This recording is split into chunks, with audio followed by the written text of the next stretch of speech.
It's a sound that echoes throughout this South Park neighborhood. Just so that way we can have the humidifier and all the airflow and filterize all the mold so that way it doesn't expand. Generators that have been on for days. To have this generator run throughout the week to see how it goes from there. The water was all the way up to here at the time before. It's been a week since Reasmey Choun, who goes by May, opened her bedroom door to this. Floodwater from the Duwamish River after last week's king tide. 28 families have been impacted. I was able to jump up here and get out, and of course the water was still going over the window. May and her mother have lived in this basement level home for 11 years. It really sucks coming from nothing and not having anything at all. So it's gonna be hard for us to come up. She says flooding from rain is common and they were prepared for that. Nobody knew about the river.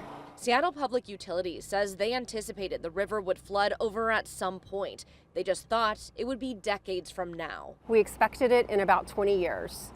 And so we have been working with the Army Corps of Engineers, studying some longer-term infrastructure solutions. The street May lives on had just been finished. The city installed new drainage improvement pipes to prevent flooding. This is an environmental justice community down here in South Park. They are on the front lines of climate change. On the front lines and now rebuilding yet again. You can see how high up the water was because of this.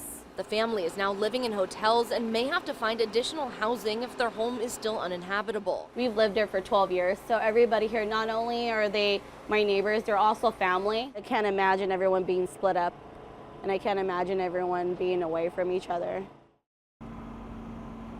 And you heard the long-term solution. Well, I asked Seattle Public Utilities what they plan to do in the short term with that king tide expected at the end of the month. They tell me that they have supplied sandbags as well as cement blocks and are actually flying over the river later this week during high tide to assess what the river looks like and see if more action needs to be taken.